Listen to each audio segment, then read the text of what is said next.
Hello, everybody, and welcome back to the 3DO Experience, the 3DO retrospective podcast where we talk about all things 3DO, the 3DO company, the console, and everything in between. I am Bill, and this is Threk. How you doing, Threk? Oh, hey, Bill. I'm good. I'm excited for this week's episode. How are you doing? I'm alive. I've been dealing with like literally the day after we recorded last podcast, I caught the plague, and I've just been like sick for like a week now. Oh, Um, that's awful. Like I actually and the worst part is I'm out of sick time because of my wisdom teeth. That like destroyed all my sick time for the year, and it doesn't reset until my hire date, which is until like April. So, So you're not getting paid at all right now. oh no, I've been going to work. That's why it's so bad. That's crazy, man. I mean, I get it. I get it. You got bills to pay, but man, that Yeah, sucks. like I went on Friday, and I was so sick I had to go home early. Like I only lasted like 2 hours, and I was like shaking at the machine. I'm like, I can't fucking do this. So I Yeah. had to take the hit. But Are they being assholes to you, or are they just being no, like, hey, go home, man? so as much as I don't like to praise things that happened during that era, good thing we did get out of COVID was now basically any employer, basically, if you're sick, they'll be like, just go home. Like they won't even question you. So Yeah, I did notice that shift. Like, yeah, pre-COVID, they would get really shitty about you taking a sick day for any reason. But yeah, post-COVID now, if you ever aren't feeling good, people are like, yeah, just go home. Don't worry about there's like a running joke in the shop I work at where anytime someone coughs, like someone across the room will just yell, sick, go home. it. Um, That's funny. yeah, there's something going around in New England, in like this my area right now, because pretty much everybody in my shop is sick. Like we all have the same thing. My sister's got it. She got it from her company. So she's also dealing with this right now. It's just like that time of year, unfortunately. Yeah, yeah. I mean, it could be a bad omen for things to come because, yesterday was inauguration day. Yeah, I didn't So, even realize that until I went on the internet. I was like, oh right, cool, and I just moved yeah. on. Well, we won't deep dive into it, but there was a lot of stuff that happened that I'm like, we might be royally fucked. Like, royally fucked, but we'll Yeah, get into it here. I'll continue to just kind of live ignorantly like I normally do. Yeah, we'll see how long that can last. Yeah, I know. Um, but yeah, but today is an exciting day because we are tackling our first Army Men game, and I guess this will be a 3DO sub series Mm. where we work through every single Army Man game um, that we can, I guess. Pretty. But I before, mean, but oh, no, go sorry. ahead. I was gonna say but before that, I was gonna say we're not doing them in order. We're literally just gonna do them as we feel like it. So, because ironically, we're Yeah, doing what is essentially it's not technically the last one, but it might as well be the last one. Like, yeah. But before we get into that, there was, I guess, some gaming news that happened. Well, there was that one big thing, but before we get into that, the other thing was Team Cherry decided to break their radio silence, and actually, they said something about Silk Song. All they really said is, yes, the game is real, it's progressing, and it will release. That's really all they said. But it was nice that they actually came up for air and said something. Because I guess it was supposed to come out the first half of 2023, but it got delayed now for almost 2 years. So I feel like it might actually come out this year. Like, I'm not somebody who's anticipating it. I really wasn't a big fan of Hollow Knight in general. It would just be nice to see this game actually come out so people will shut up about it. And I imagine it'll probably be a good game when it comes out. I'm And sure it will. this year might be the year. Why not? I'm sure it will. Like Hollow Knight was a game where I played. I'm like, this is beautiful. I get the appeal, but this just isn't my kind of game. I need to give it some more time. There were things about the game that kind of bugged me, but it's a cool game for what it is. But Yeah, but who knows? It's still on Game Pass, and Silksong is day one Game Pass as well, so might give me some reason to check them out. But why Silksong may actually be coming out this year is because Nintendo finally did it. They finally ripped off the Switch 2 Band-Aid, and we now have seen the Switch 2. and I'm thinking Silksong may be there for the launch of it. And it's exactly the thing we saw like 4 months ago. Basically, all we saw in that Switch 2 reveal was everything that the leaks had showed us. Yeah. That it was bigger. They're doing the magnetic, like clank or whatever for the Joy-Con instead of the rails. They look bigger. Like the Switch itself is bigger. It's got a kickstand, finally. A real better kickstand. A real kickstand. A USB-C port on the top, which I know some people complain about the Switch 1, like trying to charge it sometimes could be an issue with the USB-C only on the bottom. And yeah, the Joy-Cons, like they have that little bit that sticks out of them now. I believe there's a laser pointer on there, so they can be used as mice. We'll see how that goes. I have a feeling that little bit where they showed the analog sticks moving was them being like, we got the Hall effect sticks, so there won't be any drift. That's just a guess, a pure guess on my part. And they were like, oh, and here's Mario Kart. And then it's like, cool, Mario Kart. If it's just a sequel to 8 Deluxe, I'm probably not going to buy it. Because if it's just 8 Deluxe, but with slightly different tracks and slightly different characters, I'm like, I don't care. Yeah. Genuinely, I don't care, but whatever. And yeah, it's everything we saw in the leaks. And I guess in April, we'll get a direct that details like the console itself and probably the launch lineup, when it's coming out, price, all that stuff. So we'll most likely do a big Super Pod show right after it to talk about everything that happened in that. But, you know. So, but yeah, it's kind of what we expected, and that seemed to be the prevailing comments online, where people going, "Oh, okay." Yeah, it was generally a giant giant wave of cool, and everyone just moved on with their day. It was weird to see some people get a little upset because there's nothing that drastically different about it. But I don't think fix it. I mean, Nintendo's known for fixing stuff that isn't broken. True. But it's like, it's a new regime. I get them wanting to do this, especially if they're like, oh, we're going to make the Switch 2 backwards compatible with the Switch 1. Great idea. It just makes sense to stay with the form factor. It did super well, better than anybody expected. So I don't blame them, especially with like the Steam Deck and the ROG Ally showing that there is a market for this beyond the Switch. That Nintendo's like, oh, this is like a new market we've created essentially. So why not remain at the forefront of it? So yeah, it should be cool. And people are, you know, there have been so many like 20+ minute, 30+ minute videos of people dissecting that like 2-minute trailer. You know, like it's kind of ridiculous. I mean, I get it. You need the content because January is usually slow, but like, I don't know, man. And seeing people see like the little clasps, thinking those are going to be like a problem for the Switch 2, because instead of like the rails, it's just like this sunken in bit with this very little connector that like I guess the Switch 2 will magnetically pull it in, and people are like, oh, that's gonna wear out, or that's gonna break the Switch, or whatever the hell. And I'm looking at it and I'm like, I really don't think it'll be a problem. I really don't. I like, there are so many things that use magnets in that sort of form, and it's perfectly fine. Like nobody ever fucking bitches about it. So I love when something like this comes out and suddenly everybody's a fucking engineer. And I'm like, okay. Yeah. I mean, it could be a it could be a sore spot, but we won't know until we actually have one. Yeah, like, and are actually like holding it and playing it. But from what I know, like I know there are certain like kitchen appliances where the connector for the plug is magnetic. Or they have a magnetic style plug to where it's just easier to connect those things together. And I assume that's why they're going to do it like magnetic, so you don't have to worry about, because the rails cause so many issues for people. And also it was people being fucking stupid. So it's going to be curious to see how people will complain to Nintendo for like their Switch 2 breaking, despite them trying everything they can to fuck with it. And then they're going to get mad at Nintendo. And it's like, most people aren't doing the weird shit that you're doing with it. Yeah, you know, like they did that with the Switch 1 anyway. So, but yeah, it was such a video of them being like, okay, here it is. Shut up. We'll talk about it in April. Yeah. That's what it felt like. The people complaining are the same people that are licking the cartridges. I mean, it's like,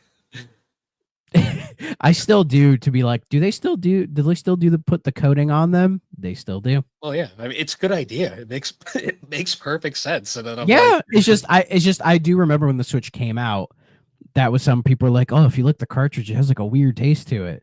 And you do, and you're like, oh, what the fuck is that? And then you look it up, and it's like, oh, just so kids don't eat them, we made them repulsive. Like, yeah, smart idea. it's a That's smart non-toxic idea. it's a non-toxic coating that tastes extremely unpleasant to keep babies from eating them. Oh yeah. And of Like course, weirdly enough, as adults like have an to lick it. adult, you could, I mean, you could get used to it probably, but like, it's like, ugh, you Yeah, know, it's the equivalent of like smelling salts, I guess, for a yeah. cartridge. I'm just sitting on like, as an adult, you should not be eating your Switch games. Those things are expensive. That's my logic here. You're gonna eat your $70 Zelda game? What's wrong with you? Yeah, I know. Like priorities. Yeah, so but what I'm most interested in is like the game lineup. Mm, You know, like I assume 3D Mario is gonna. Well, we know Mario Kart 9 is gonna be there. mm. I think a good chance Metroid Prime 4 is there, as a cross-gen title. And I'm pretty sure we'll get 3D Mario. I think it'll be shown. It might not launch with it if they're like we have Mario Kart. But I think we will finally see the next 3D Mario in April, Mm. which is what I'm excited to see. I want to I see know. what because again, we haven't gotten one since Odyssey. We had Bowser's Odyssey. Fury, but like they were both Uh, fantastic. So oh I'm like, yeah. I need to see what they're doing next. I want it so bad. Odyssey's one of the few games I like consider a perfect game. Like I just don't see any flaws with it. It's Other than the it's goddamn jump rope mini game, but that's besides the point. it's one of the very few video games I've put well over 100 hours into and would do it all again. Mm. Like there's very few games I've put that much time into that I would, if I had to reset and start from scratch, I would do it. Like I spent Odyssey is one of, there's really only like 2, 3 games off the top of my head that I would do that with. And Odyssey is definitely one of them. mm, nah for sure. No, I can't wait for the next 3D Mario. As long as they Yeah. improve from like I think if they take the best from Odyssey and then the best from Bowser's Fury, put them together, I think we might have like one of the best Mario games ever made. Honestly, one of the best games ever made. Mm. Seriously. But yeah, we'll see. We'll see. I think we're planning to do some like super pod thing this week, so we can probably get more in detail then. So Mm. I won't keep going on too long. So, but that was Well, basically it this week. There really wasn't much else. I did see a leak today that Doom: The Dark Ages release date's going to be May 15th. okay. I'm there for it. It's day one on Game Pass. I beat Doom 2 last week. So I'm really enjoying Doom. I need to still beat Doom 3 and Doom 64. Mm. So those are the only 2 Doom games in the series I haven't beaten. So hopefully I'll knock those out before Dark Ages comes out. Oh yeah, and in a couple days we're getting the Xbox Developer Direct. Oh yeah. That's on the 23rd, and I believe like Doom: The Dark Ages is there, South of Midnight's there, Expedition 33 is there, and then a unannounced 4th game, which is some like random Japanese IP. Mm. So I will be watching, of course. And then when we do 3DO next week, or who knows, maybe if we do the Super Pod show by that time, I'll talk about my thoughts. Mm. I'll probably say them on here as well. So I'm sure Yeah. there's at least one person who will be curious to what I think.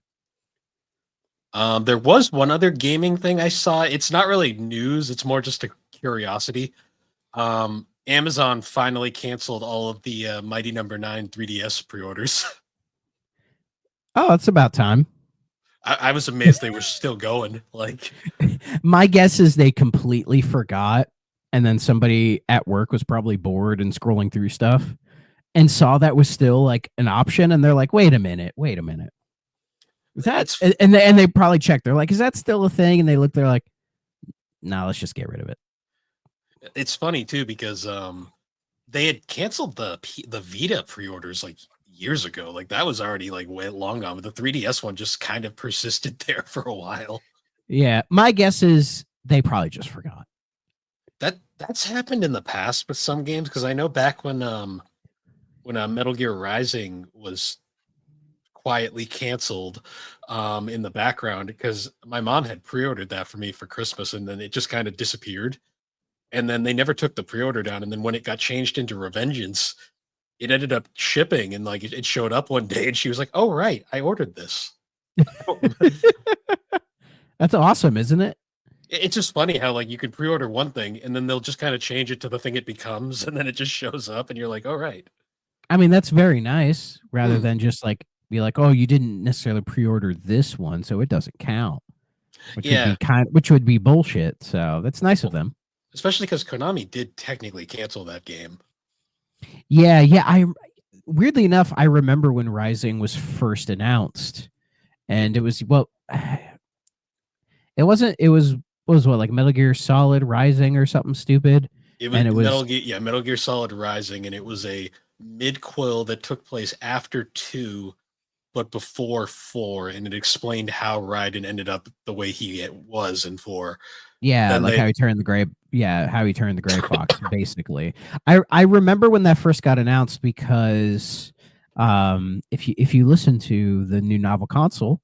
I'm on that where we're going to be playing all of the Metal Gear games. So if you haven't heard, go to a novel console and listen to that first episode where it's me, Chris, Eric, and Keith. Eric's from the Unlockables, Keith's from Main Quest, and we're going to be playing all the Metal Gear games throughout the year. So stay tuned for that. I talked about how, like, since middle school, I've always been surrounded by at least one person who's obsessed with Kojima. So when Metal Gear Solid Rising first appeared, because I remember I had a 360 at the time. So, and the people I knew had a PS3, they had it for Metal Gear Solid 4. Like, that's the game they bought the system for. Why And yeah, and then they were touting how much they had that game for that and not the 360. It was a whole thing at the time. It was console wars. bullshit. Last one that really mattered.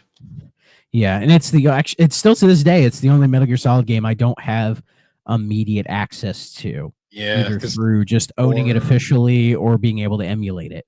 Like, my PC cannot emulate PS3 games. So yeah, I've tried. I've tried. I promise. I've tried. And yeah, I'd love to play 4. In fact, in the episode, Chris mentions if the Master Collection, which is in the second volume of it, which is rumored to be a thing, and would have 4 on it, if that doesn't come out this year, he's just going to give us all PS3 so we can play the game. So, but anyways, Metal Gear Solid Rising, I remember when that first was shown, and it was touted at the time as, coming to 360, which I was like, oh, sweet, we're going to get a Metal Gear Solid game for 360. That's cool. And some of my friends were pissed that it was like much more of an action-oriented type of thing, when I didn't think that was like a bad thing. I'm like, it looks kind of cool. I don't know. But I never got around to playing it. And still to this day, I've played no more than like 10 minutes of it. Yeah. So in the series, I will get to it, and I'm very excited to get to it because that game has legs in a way that I don't think anybody ever really expected. As far as like memes and everything, like every couple years, some like big YouTuber rediscovers the game and it becomes a thing again. And Sombrero Raiden comes out, and then too many jokes happen. Yeah, my sources, I made it the fuck up. Yeah. Oh man. But yeah, we'll talk about all that shit later. Last update too is we did get new Nintendo music on the app because this is just a thing we do now. Yeah. So let's see, which one is it? God. I don't care if my device has great new features. Shut up, Google. Well, it's not another GBA game because it's still all by itself. Like, come on, give me Advance Wars, goddammit. I love that soundtrack. I know. Also, like, what do they have against the goddamn 3DS? Give us some 3DS music. Oh, okay. That's not a bad soundtrack. Hold on. I was actually... Nice. I love Super Nintendo music, but I wish they'd do some more variety.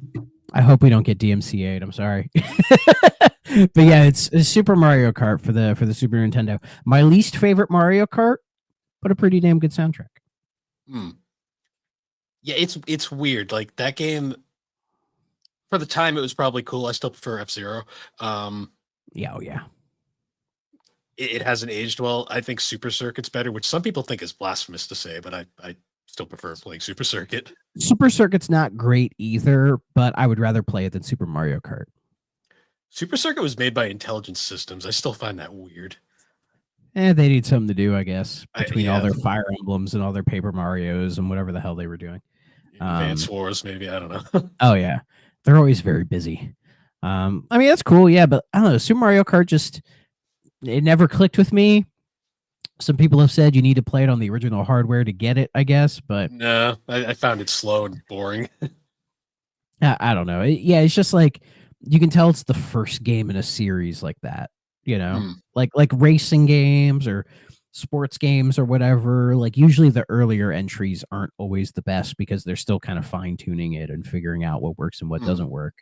So like there are 64 defenders. I can't agree with a lot of what they say about 64. Double Dash, I have a lot of nostalgic feeling for, but I could see why people would hate that game if they tried to play it. Like if you played a lot of Mario Kart 8 Deluxe and then went to Double Dash, you'd probably be like, this is shit. You know what I mean? You probably would just because it's so different. The drifting is so weird. You get used to it, but you do. But it feels unnatural. The snaking thing doesn't feel right. Oh, DS snaking. That was a fucking nightmare. I love DS. God, why'd you bring that up? DS snaking. is fun. DS is fun, but yeah, I can't stand that shit. I have a love-hate relationship with Mario Kart Wii. Motorcycles break it in half. And then 7 is fine, but it's just a not as good 8. And Deluxe is just a better version of 8, which is a better version of 7. So, you know. See, you have Mario Kart 8 Deluxe, which is great.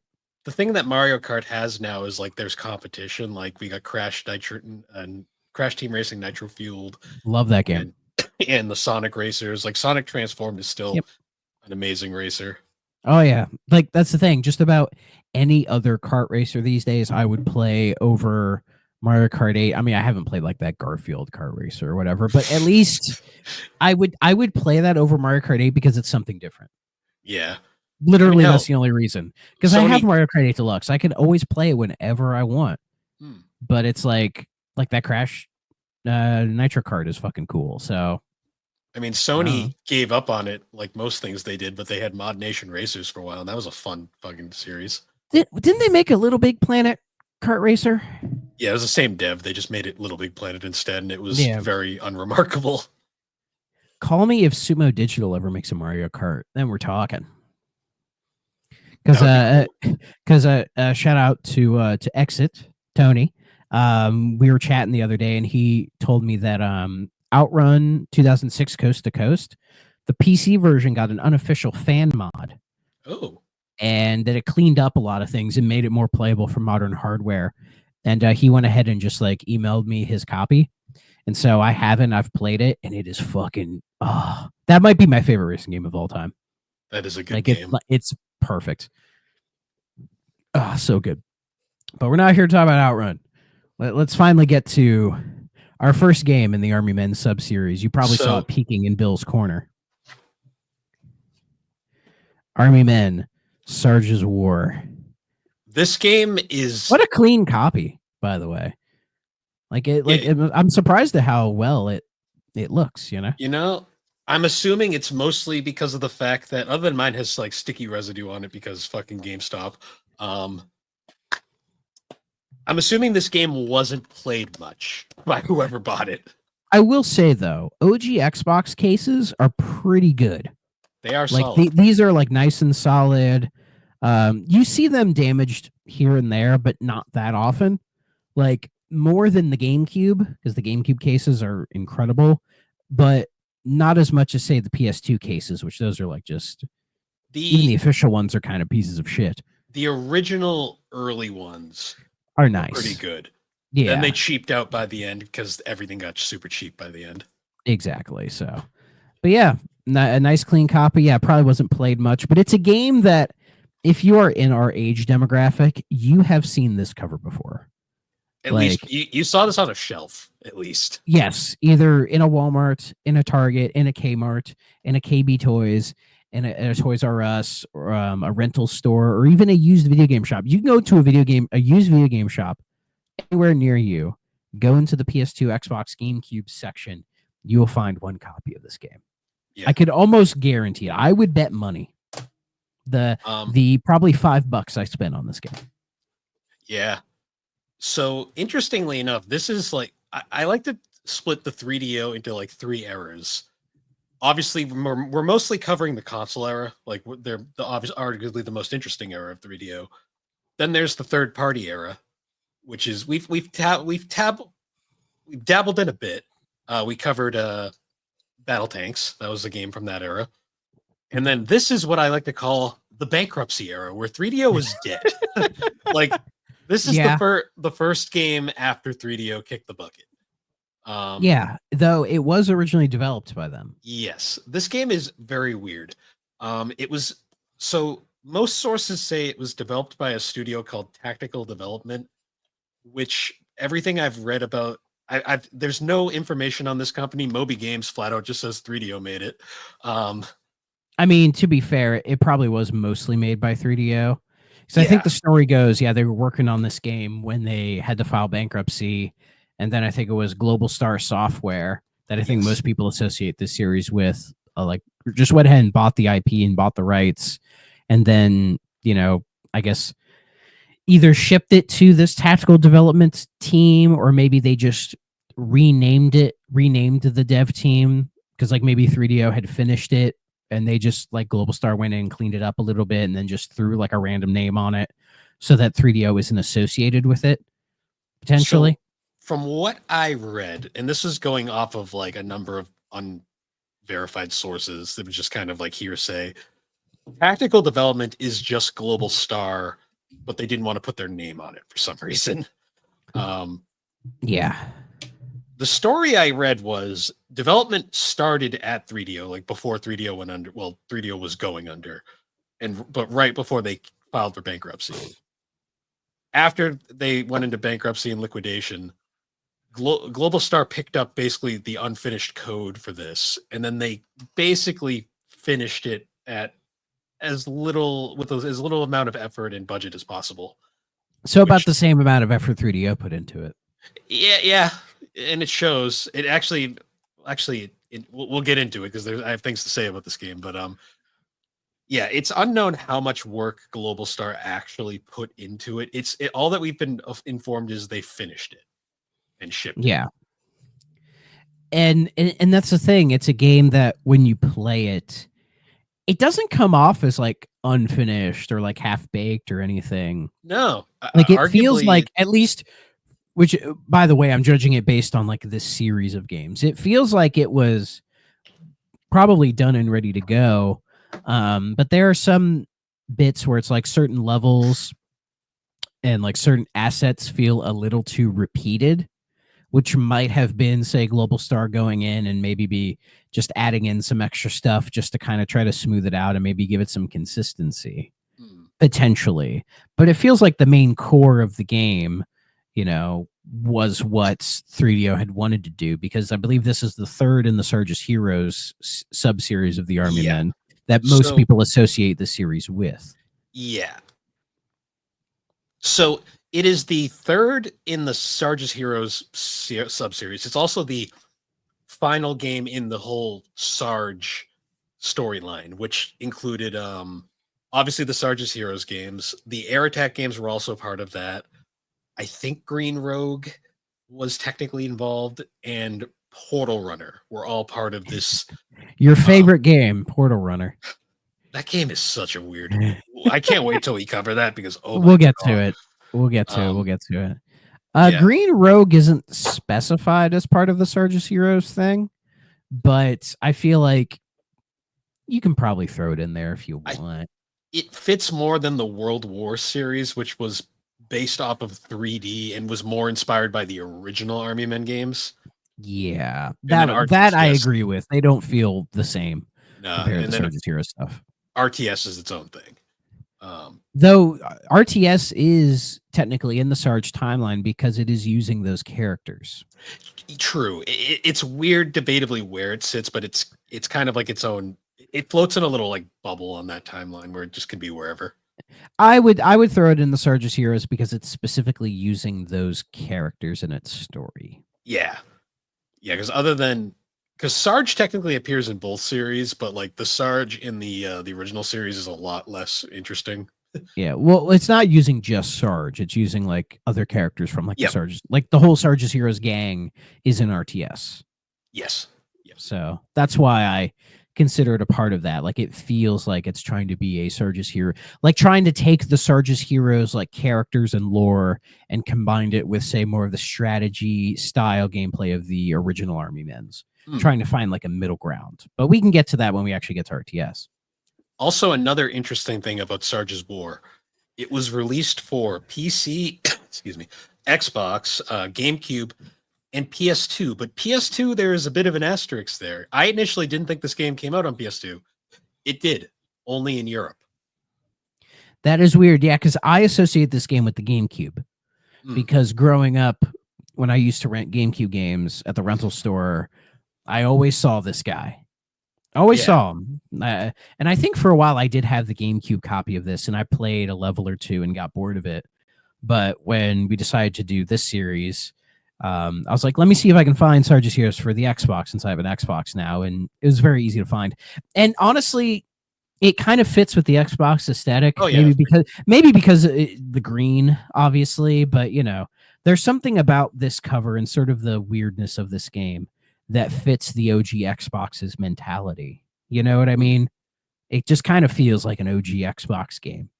Yeah, especially playing some of the shit in this game is very OG Xbox. Yeah, yeah. Like you can see some of the influences this game has, because Sarge's Heroes 1 and 2, I think we could argue, are much more comical in nature. They're a lot more silly, tongue-in-cheek, you know, trying to just have fun with it and being like, yeah, this is like Green Army Men toys who will like fight in their like play sets that are to scale, but they'll also fight in like a kitchen where like cups are the size of like giant buildings or whatever, right? The air attack games in particular go so hard into that aesthetic. Like you can literally just, there's like levels where it's like in air attack, like for example, there's like straight up levels where it's like, you need to save our secret weapon. The Tan Army has it sealed. And then you blow up the capturing device and it's a bunch of bugs and they just go, we're free once we get out. And then they just decimate. They decimate the Tan Army once they're free. That's awesome. But it's goofy shit like that. Like these games, that's the thing about this game that makes it really odd, is the Army Men series is notable for being weird and goofy. Yeah, and like not having like a real consistent identity either, because in such a short time we got so many games in this series, right? And they're all over the place in terms of like genre and like what kind of stories they want to tell, the kind of characters they have. Do they want to be more tongue-in-cheek? Do they want to be more serious, kind of a thing? And Sarge's War feels like one phrase came to mind when I was playing this game, and that's cognitive dissonance. Yeah. Because, like, as you can see, like, I think people tend to laugh at the cover, and I kind of get why, because it's like, yeah, it's like flames, and he's like holding two guns, and he's looking like a badass, right? Like it's fucking Dead to Rights, but it's a green plastic army man guy, right? And then you look at the back, and the back is like, it's war. It's war. Yeah. Yeah, here, I'll read the back. So, on the verge of the long-awaited peace between the green and the tan, rogue elements of the Tan Army draw Sarge and his men out into the field. Out in the field, Sarge discovers a new and diabolical enemy, Colonel Malice, equipped with weapons that threaten the very existence of the Green Nation. With his squad destroyed, Sarge becomes a one-man army out to stop Colonel Malice at all costs. Never count out a toy with nothing to lose. And it says like gritty world of toy-on-toy combat. You know, it's like, what the fuck is this trying to be, right? Like, well, you know what I also love? Like, go ahead. You know what I love too? The fact that the description on the back spoils the big surprise at the start of the game. It's like, well, there goes the actually interesting story beat, like right off the bat. Yeah, and the story in this game is crazy because, like, as you see, it's trying to be all like brooding and edgy and serious, right? It's like Bomberman X-Zero. but like a couple years prior. Well, it's goofier than Bomberman because at least it still has some of the soul from the old series. Like it still has the silly stuff, right? Where it's like, oh, you're fighting in like sand castles and all this other shit, right? But the game takes itself so seriously Oh when the yeah. other ones didn't. That's why I was getting like the cognitive dissonance. I'm like, this like doesn't really match. And I was trying to think of why. And the only things I could think of is by 2004, there were like two big, or there was one really big like war story series, and then one that was kind of up and coming that I think may have had an influence. The first one is Medal of Honor. Like this was like 2004. This is sort of the peak of Medal of Honor's like popularity because we had like Frontline, Rising Sun, I think it was Allied Assault on PC as well, which was really good. Like Medal of Honor, like those games are really good. They may have not aged the best compared to some other stuff, but they hold up and kind of represent like shooters at that time, and they were much more serious in trying to tell these like historical like war type stories and have that sort of like taking themselves seriously. But there was another series that had debuted just the year prior to this, which some people think may have had an influence on it, and I think they might be right, and that is Call of Duty. The original Call of Duty came out on PC in 2003. Most people have not played Call of Duty 1. I have. It's all right. But that game also, like the COD series, is known for being like very kind of brooding, dark, serious war stories, right? Like that's what it's trying to do. And I have a weird suspicion those two series made Army Men go, we need to stay relevant with the times and make something that's a little bit more serious. Like, I feel like this would have worked better as a first person shooter, but doing it as a first person shooter kind of defeats the point of making them Army Men in the first place. Yeah. That's kind of that was the weird. This game is the thing about this game that drives me nuts is like mechanically and like design wise, it's easily the best of the three Art Sarge's Heroes games. But that's not saying a lot. Like No. My only experience is I played a bit of Sarge's Heroes 1 and 2 on the N64, and my memory of them was not very high. It wasn't very good. no, like I was like, they're cute and charming, but especially the N64 versions, they kind of controlled like butt. So, I mean, when we eventually get to them in the series, I will pick a much more functioning version and just play that instead. Dreamcast for the first game by far. Yeah, I'll probably hunt down a Dreamcast copy of Sarge's Heroes 1 and 2. I'll probably just emulate the PlayStation 2 copy or whatever and deal with it then. But yeah, like the gameplay it's fine. Like the right stick is way too goddamn sensitive. Oh, one thing I discovered right off the bat. The sticks, technically the right stick is for camera, but the left stick also wants to be the camera at times. It feels like it was made for a one analog stick console. Like the way you move and like turn with your character, the camera is trying to keep itself behind you at all times, which is fine. It's not bad. Like the camera was never really an issue in that regard, but you're so used to it having two sticks and the right stick moving your controller, right? Or moving your camera. But they made it so sensitive. Like you just tap it and the thing fucking whips. And you cannot change the sensitivity at all. So half the time I didn't even use the right stick because it was honestly, that's what made it more annoying than anything. And the control scheme was kind of weird.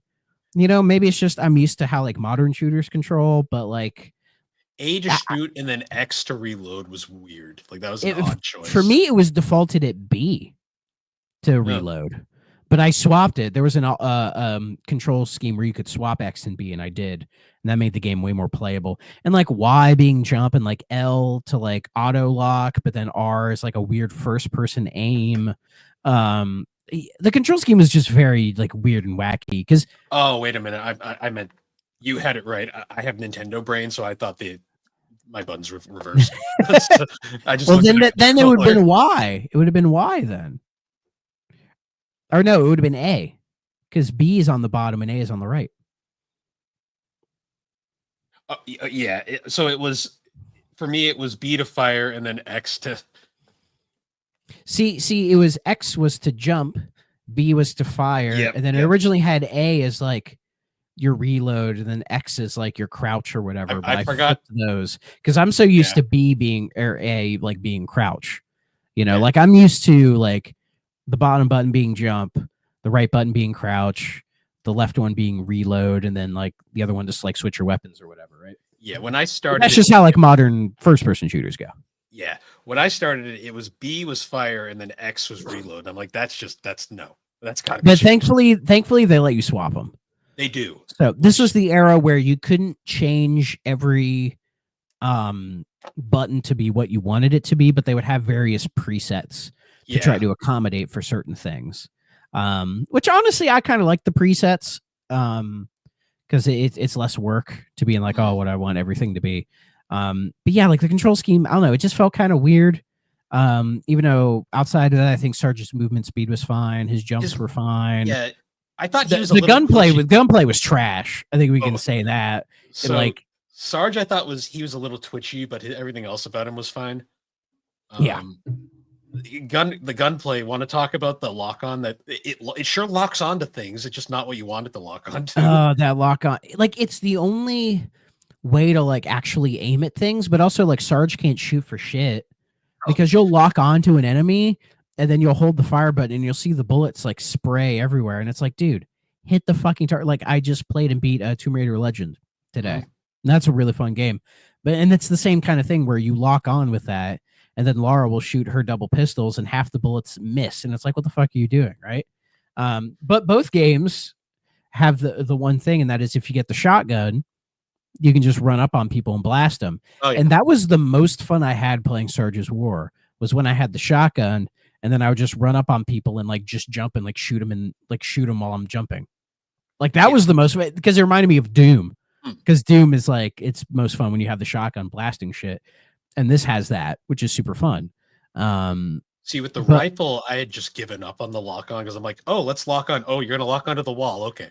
And the various rifles are so dumb because you have the carbine, which is unlimited ammo, that like you have to tap A to shoot it, but you can't mash A because it's like really slow. Yeah. Right. But then you get the assault rifle, which is not like an auto, but you can just mash A to have a sort of like semi-auto fire or whatever. But then you get the automatic rifle, which then allows you to hold A. And then by the end of the game, you get the heavy machine gun, which is just that, but a little bit stronger. You know, like I don't know. It was strange in that regard. You know what a good tactic I found for certain levels? Just run past everything. just certain things you could just run past them. Yeah. Other things you couldn't, especially near the end of the game. Like, especially when you got the flamethrower and there were like certain invisible, like there was a specific enemy. They were invisible and they had a heavy machine gun. And the only thing that fucking killed them was a flamethrower. Like the flamethrower is OP as shit in this game. Oh yeah. You can just run up on things, hold it for like a second, and they'll just burn. Which, by the way, this game gets points docked because none of the plastic figures melt when you burn them. Not when you burn them. No fucking melting. They do. Did you jump in the acid bath just to see what happens? What acid bath? There's some telegraph traps in one level where it's like the floor opens and it's like a pool of acid.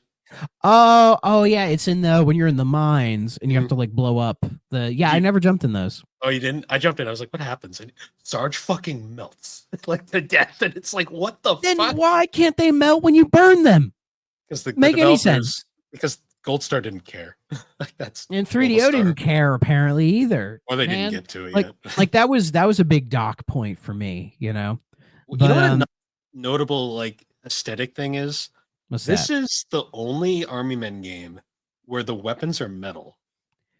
But it doesn't fucking mean anything. It doesn't, but it's weird because every other game they were the same. They were like the green plastic. It's just a thing I notice and it throws me off because it's odd. It is, but again, it doesn't amount to. Again, it feels like it's trying to be like trying to take itself more seriously, but it ends up becoming more silly. You know what I mean? Especially when you have like those story cutscenes where like Sarge is like really up close to the mic being like, war is hell. You may lose all your best friends and you don't know when, but you just gotta keep going on, man. I'm gonna destroy Colonel Malice and retake everything the Tan Army stole from me. Like, it's like, what the fuck? This isn't Brothers in Arms, dude. Like it again, cognitive dissonance. It doesn't mix. And it's kind of funny, but it also feels kind of sad. Like it's Es- not so over the top that it's kind of especially hilariously awesome. It just ends up being kind of pathetic. especially because the game starts with this actually kind of cool. If you've been playing these games from the beginning, like you're a psychopath who actually had every single one, and you've been. You? I didn't own them all as a kid, but I played a lot of them. Okay. So I I've knew I haven't I've owned a few, but I've not played them all either. I had the air attacks and the Sarge's hero, so I knew the story. Um, this if you followed this story the whole way through, when we get here, like the whole the game starts off actually really interesting because it's like spoiler warnings for a game that I guarantee no one gives a shit about, but I'm gonna put it up anyways. Um, Story wise, like a game starts out where like there's a treaty, like an armistice going on between the Green Army and the Tan Army, like General Plastro, the Colonel, I forget his name right now. Grim. Oh yeah, Grim because his daughter. Yeah, they're having this whole treaty, but there's like a group of like people who aren't happy with the treaty out. Rogue Tan Division. Yep. And you have to go investigate them just to find out. And like Sarge is all happy. He's like, "Oh, I get to go dance with Vicky at the party." And it's like I get to finally have sex with her. Even though I'm made of plastic. Who cares? Rub our yeah, nubs together. Yeah.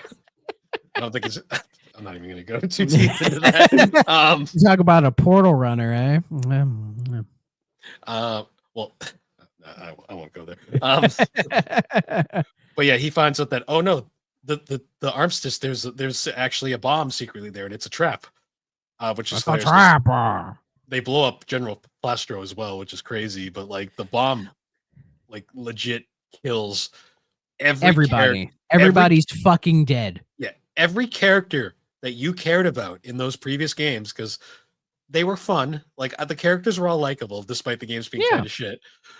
It had sort of your sort of like stereotypical like your heavy guy, your demo guy, your flamethrower guy, like all those kind of like generic like tropey type of characters, but like they're kind of cute enough, and they're not annoying. They work perfectly fine for what they are, and like Vicky's like the only human one who for some reason has like human skin or whatever is like painted Barbie doll. to look yeah Goon. Yeah, it's for the gooners.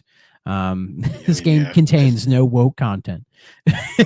Well, no, they kill all that off right at the start, and then it's just fucking war after that. Yeah, and then it's just like this is like Sarge's like blood. This is like his first blood. Like he's fucking Rambo, like going out just like single-handedly like murdering everything and like blowing up tanks and helicopters and all this other shit. And it's like it's just not presented in a way that's engaging. No, like at all. I will say though, that opening scene right after Vicky dies, spoiler warning, Vicky straight up dead. Like the character who's been a major character in the series. She got her own game, and was like, it was like their Lara Croft, not to go back to Tomb Raider, but like, that's I assume that's what they were trying to have with this character. She's fucking dead.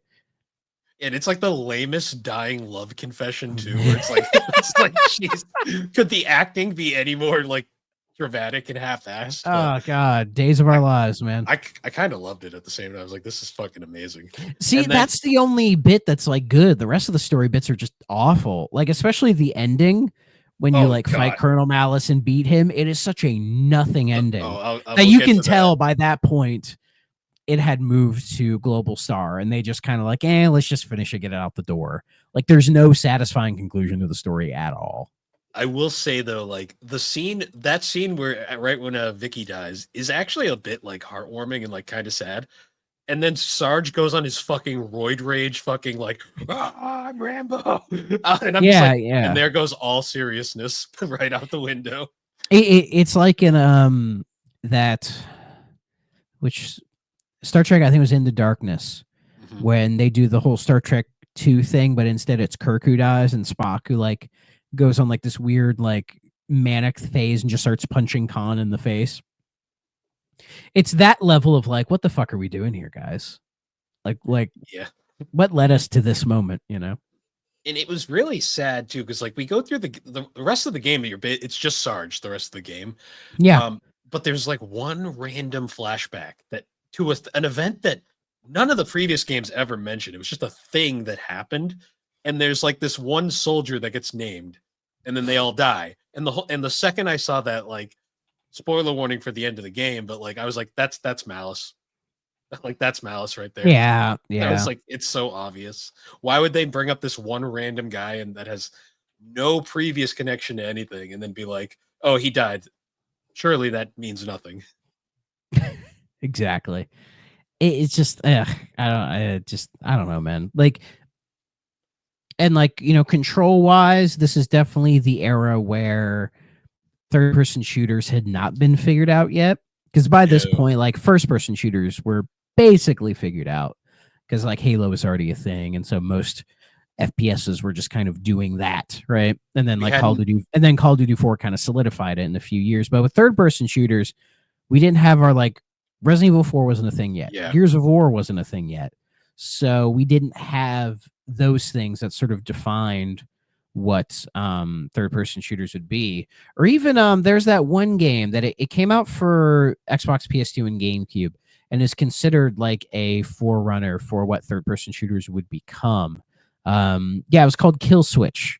Kill Came Switch. out in late 03 and was kind of the first third person shooter to sort of have that cover system that like Gears of War took, basically. And I think even Cliff Bleszinski cited Kill Switch as a major influence on Gears of War. And that's a game I've played and beaten that game, and it is surprisingly modern for what it is. I mean, the cover system definitely helps. I mean, it's still like a game from that era, but like that kind of like cover system, which would help to define third person shooters going forward, like that just isn't here. And I think it would help, you know, but I don't know what much you could do to save the game beyond that. You know what I mean? It's amazing to me once like the over the shoulder like camera for aiming perspective, when that was created, legit no games could go back. Like that was like just what it was going to be going forward. Like what this game has is like your like character in the center of the screen, behind the back type of like thing, which thinking about it now, it's like that's not a great angle for third person shooters because your character is in the way. Yeah. Especially when you're trying to lock on and shoot shit. You're in the way the whole fucking time. So when Resident Evil 4 put your character over here or over here so you could actually see everything, that changed the game, right? And it would be weird if like say this game got that treatment, if they're like let's try to make this like a Gears of War but Army Men. Like it would probably be more playable, but I think people would be like, but this is still like Army Men. It's fucking weird. You know what I mean? Yeah. I will say there was a couple levels. Like there was one level where like, because one thing about this game that bugged me was like there wasn't like the classic like real world like settings anywhere. Like a lot of it, or it was all very here and there. It was very tan and very Gears of War, as I like to say, but not like, not yeah, because it starts out with like this almost just kind of like a like a Medal of Honor multiplayer map, essentially, where you're like, you know, going over bridges and shooting tanks, and there's like planes that drop shit on you or whatever. But as the game goes on, it's like, oh, you go into like a kitchen, or you're like fighting like in like the back like places of like kitchens or whatever. I wanted to bring up the kitchen level because that has like one of my favorite little environmental things where you can come across like they have a toaster and a toaster oven, which I thought was an interesting choice. Yeah, they had both. They're like right next to each other. Yeah, but like you can go past the toaster oven and you can see a bunch of tan guys in there, and you can actually pull the lever and fucking just burn them to death. And I was which I did, and it was and Sarge like comments on it too. That was one of the moments where playing this where I was like, okay, this is the Army Man that I know and nostalgically love.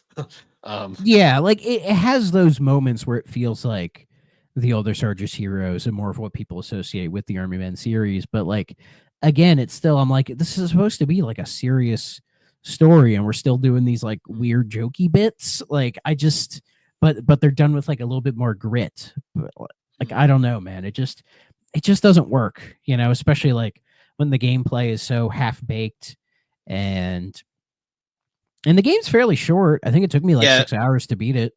It's pretty quick, especially if you played the way I did and just ran past most shit I could.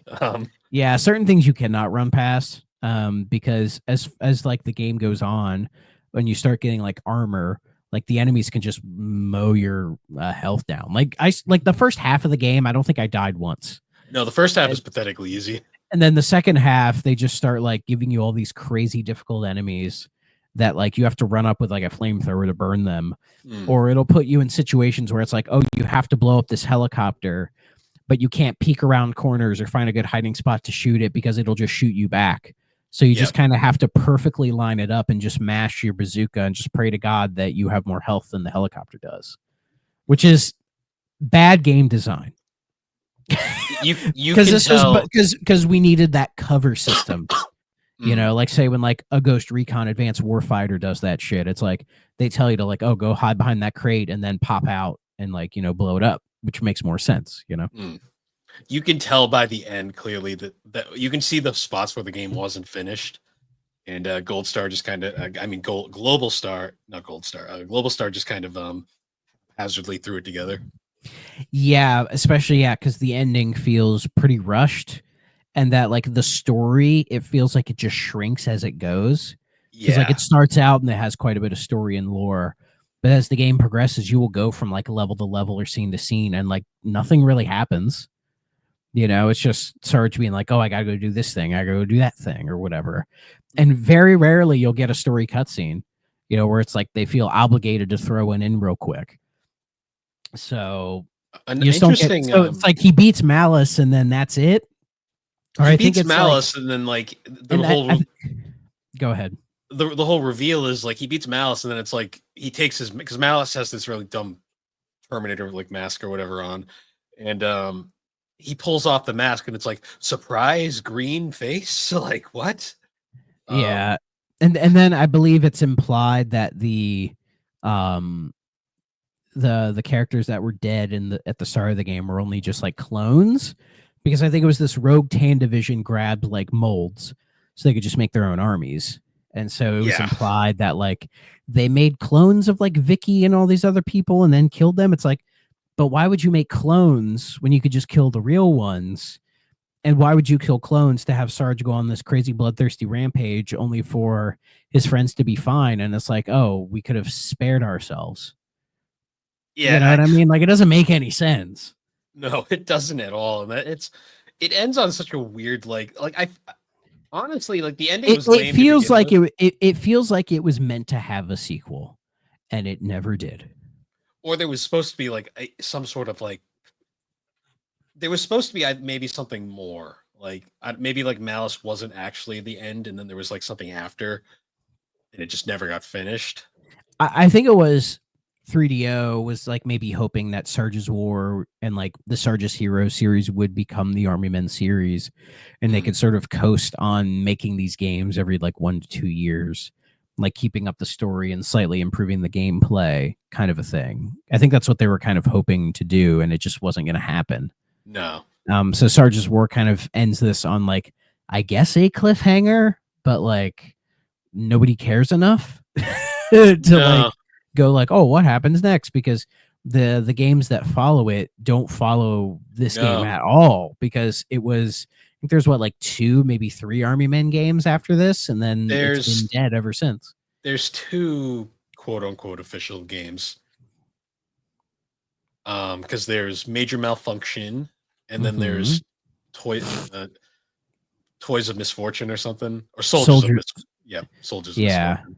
Yeah.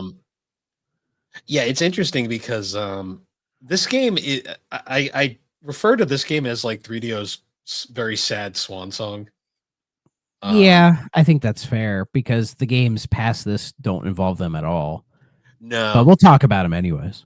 Oh, we will, because I mean, they are related to 3DO in a way.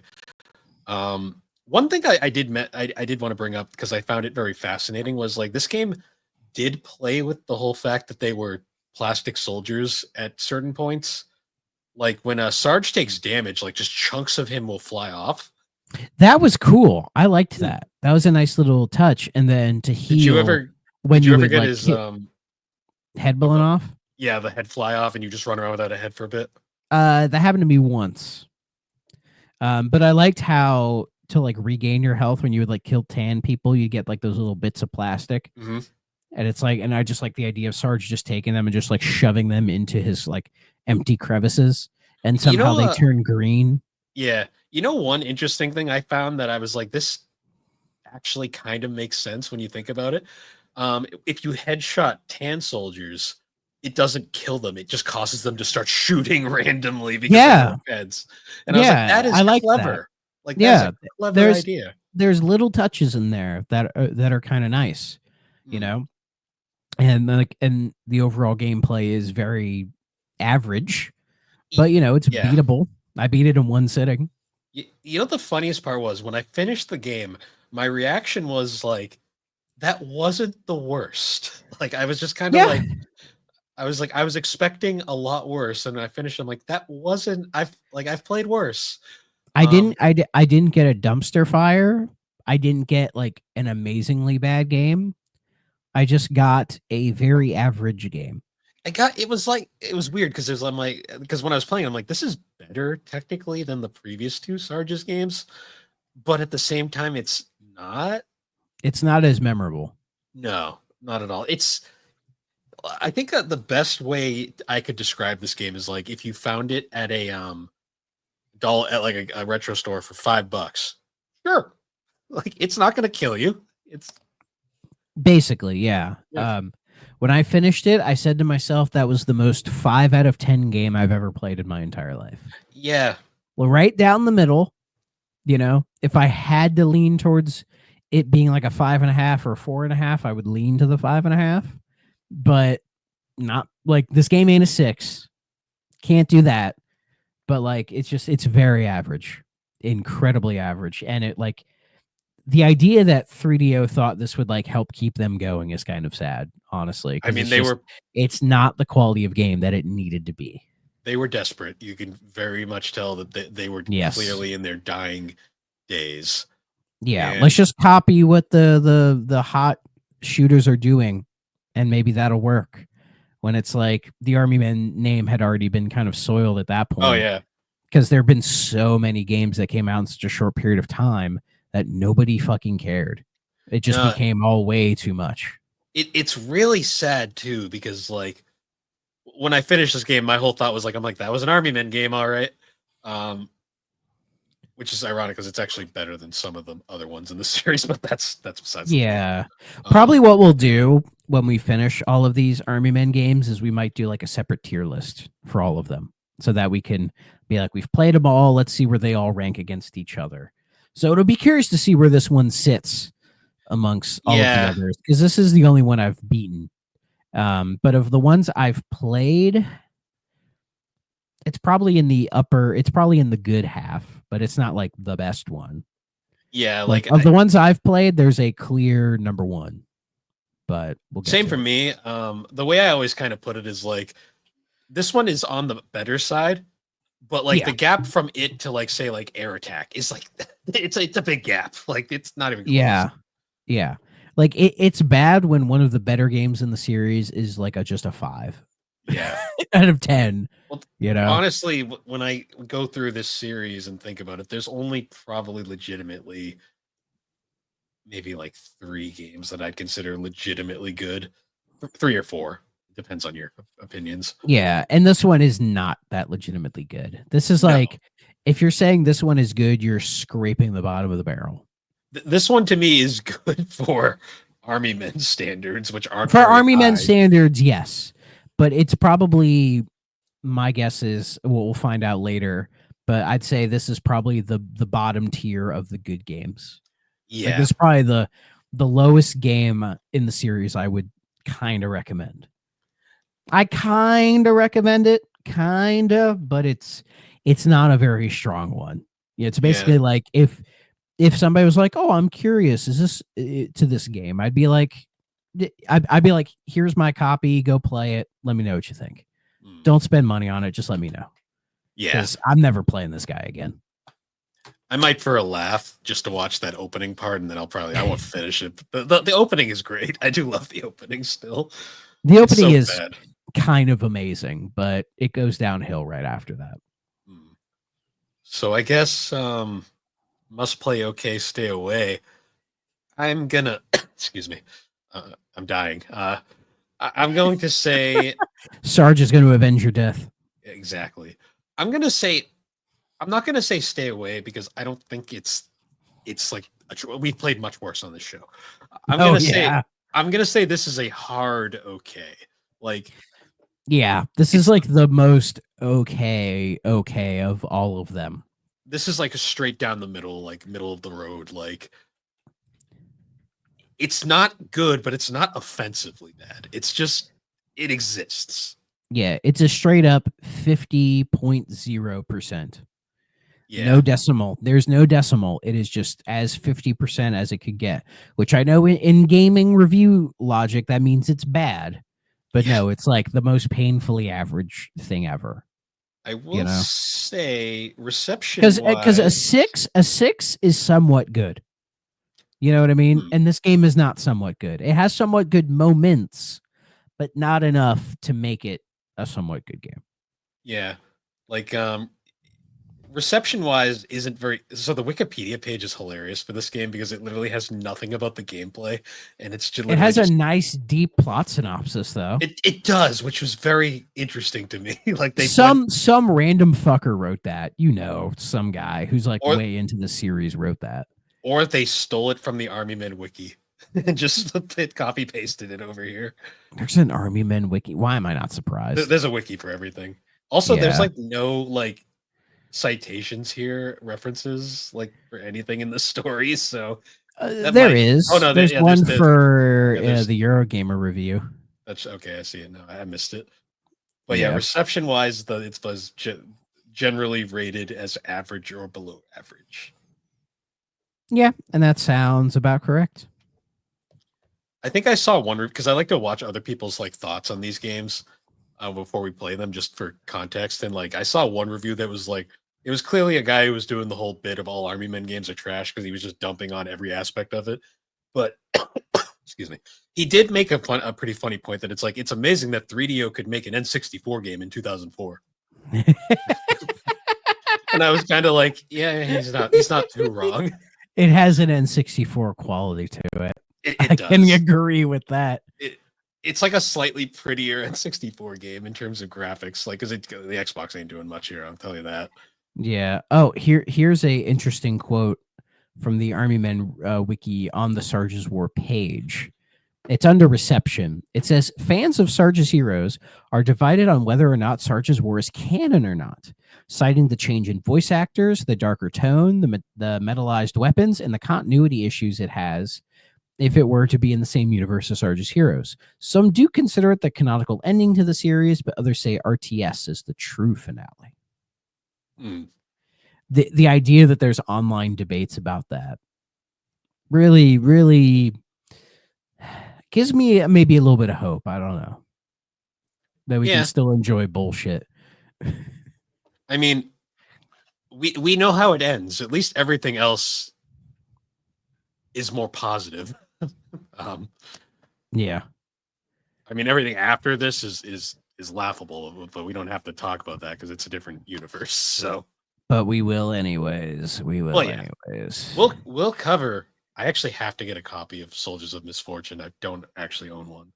I'm just gonna emulate the PS2 copy. I might find the Wii copy because I've heard it's horrendous.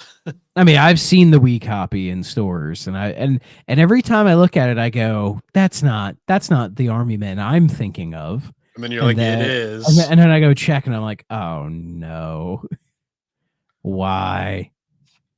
You know what's funny too is Global Star doesn't even exist anymore. They're just I think they got absorbed into Take-Two and then. So these games are owned by Take-Two. Take-Two, as far as I know, owns the Army Men series. If they kept that license, I at this point, who knows? It might be sitting there. Who knows? Because I mean, there's a lot of series that like, oh, people own these, but like nobody does anything with them. Though to be fair, some of the Army Men games are available on Steam. The So classic ones.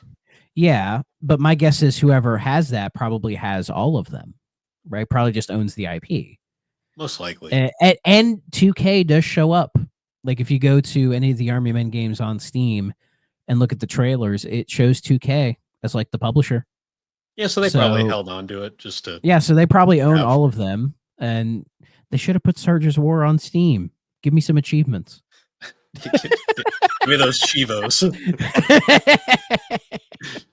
I'm probably the only human being who's ever asked for that. Does it have it for retro achievements? Oh, let me check. That would be kind of funny. Retro achievements are awesome in that some of them are kind of fucking nuts in terms of certain things they want you to do. And it's like, oh, you guys are insane. Let's see. Army Man.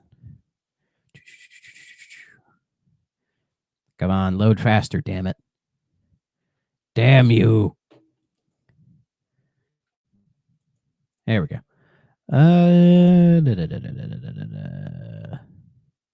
Sarge's War. It does. It has achievement for the PS2 and the GameCube. Those are the only two for some reason. Here, let me double check. Just to be sure. Let me just type in Sarge's War and see what happens. Oh, god damn it, because I didn't have the apostrophe. Screw you. I hate that. Yeah, he owns this war. It's possessive. Yep,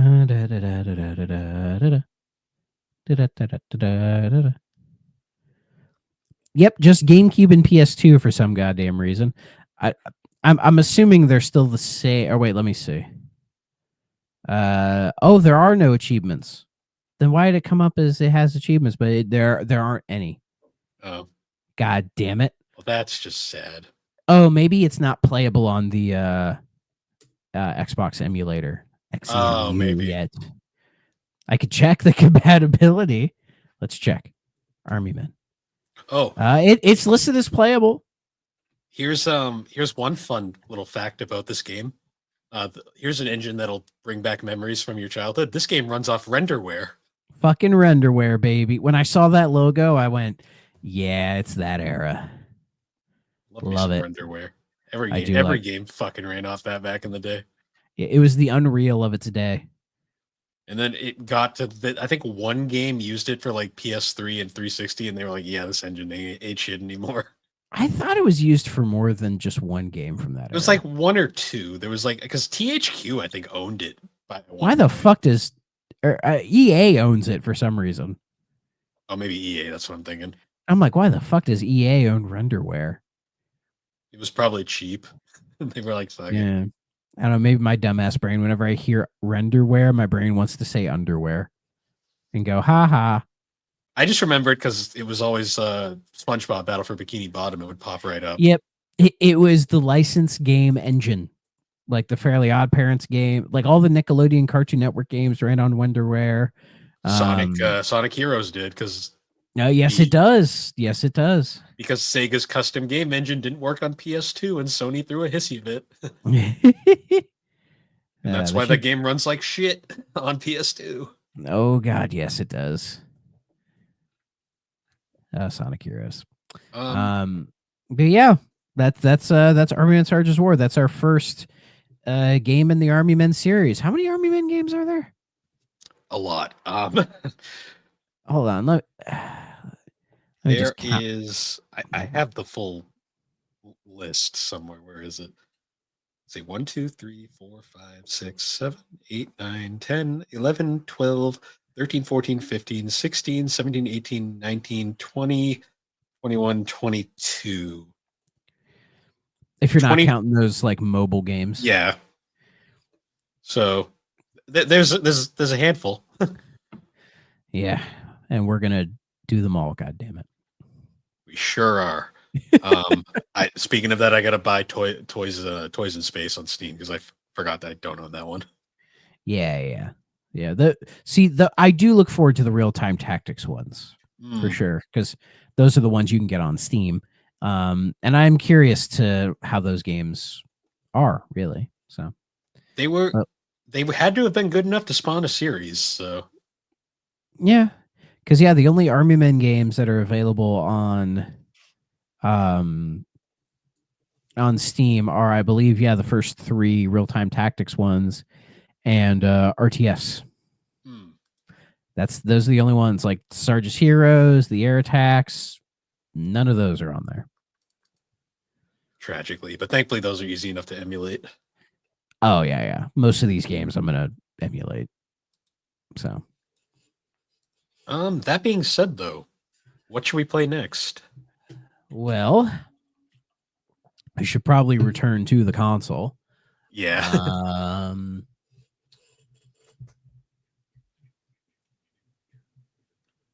Trying to think. What?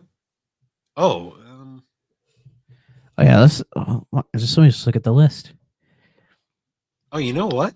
We haven't done a game like this. Maybe we could do Myst. Yeah, fuck it. Let's do Myst. Again, a game I'm not going to play on 3DO. No, I mean, I have the 3DO version. I could theoretically play that version. Yeah, but I mean, there's like so many better. I'll just buy it on fucking Steam. There's so many better versions of it. Yeah, because it's Myst, and you're better off playing it on a fucking PC. But yeah, I'll play the 3DO version just to see how it plays on 3DO, and then I'll probably finish my playthrough on the other version. Good idea. In fact, I got a thing. It might have been from GOG, where GOG was like running a sale on the Myst games or something. So I'll look. I'll find it. I'll find a way to play it. But it's Myst. It's not like I can't. Yeah. There's like no place for me to play it. Like I'm not stupid. Yeah. But yeah, so that was a pretty good episode. We actually talked about the game for fair good amount of the episode for once. Well, as we were playing it, I'm like, oh, I'm talking about this one. I was just happy like we're finally like getting into like the post-mortem era of 3DO where it's like the post-mortem era. There were some loose ends left behind. That's awesome. Oh, there's definitely going to be a gravestone with the 3DO logo on it in the thumbnail. Like, get ready for that. But can't wait. That being said, once again, guys, thanks for joining us on the 3DO Experience. The 3DO Experience can be found on all the major podcasting platforms, particularly Apple Podcast and Spotify.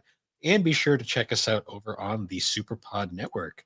That is superpodnetwork.com. Awesome site. Tons of different podcasts, videos, blogs, and a whole bunch of awesome shows like Superpod Saga, Super Ghost Radio, Retro Rehab, Tommy's Video Game Ride Along, A Novel Console, Bar Silence, Find Time, the Elder Trolls Gaming Podcast, Remember 64, Gaming Together, Friday Night Gamecast, Gaming Collecting, the 3DO Experience, Geek Addicts, the Retro Wildlands, Press B to Cancel, the Pre-Order Bonus, and Retro Mo Reviews, I think is what Mo calls the show.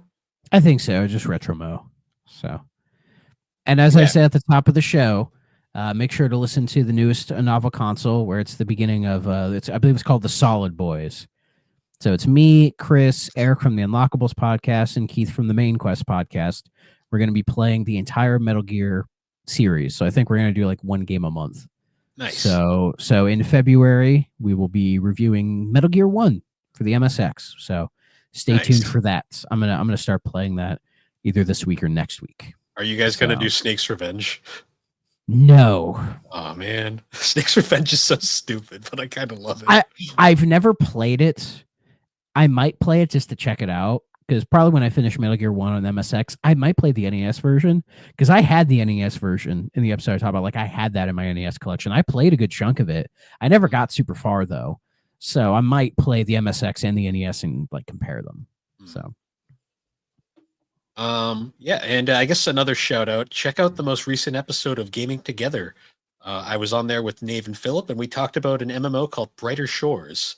It got wacky, like most Gaming Together episodes do. But yeah, anyways, guys, once again, thank you for joining us, and we will see you all later.